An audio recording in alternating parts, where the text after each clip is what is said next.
Sky is proud to announce our new partnership with Softball New Zealand as the naming rights sponsor of the Women's White Sox. Very exciting news indeed.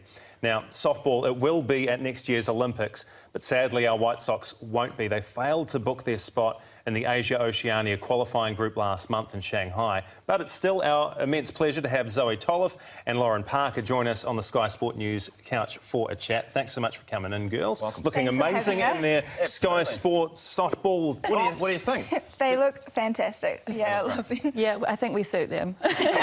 Yeah, better than you guys in them than myself and Jeff. I had to test them yesterday. I brought them back from Wellington, actually. So Did you wash them before you handed them over? I don't think so. Oh, no, I'm terribly sorry about that. I'm sorry. No, I really am.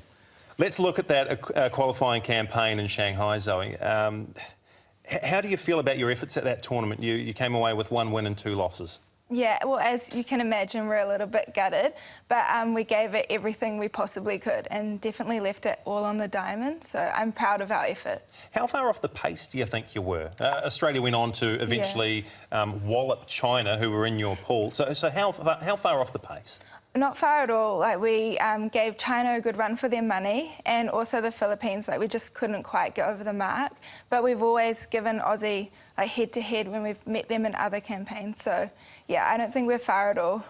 Tell us about the experience and youth in the squad. It's fairly mixed, isn't it? So the opportunity to go over to Shanghai and play some softball against these good teams. What do you think the side learnt the most from that? I think the side learned a lot of cohesion.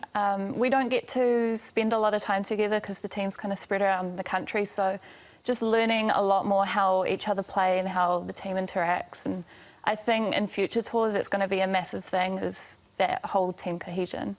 So just more time together playing and more time training. together, yeah. OK, now softball's back on the agenda at the Olympic Games. Great news. What do you think that'll do for the game here? What are you seeing it do for the game here in New Zealand at the moment in the junior grades? I think it might pick up the profile of the sport a little bit, especially partnering with Sky Sport. It might give it a little more exposure and show the youth like the pathways and options that they have with the sport, which would be really great. So. It's awesome to have you girls in the studio. Great looking tops as well. Sorry I didn't wash them. Next time I will. Yeah. In fact, if you want to, he will. He'll take them home and wash them personally for you and then return them. And dry them, yes. Zoe Tolliff and Lauren Parker, thanks so much for coming into Sky Sport News this morning. Thanks, Thanks for having us.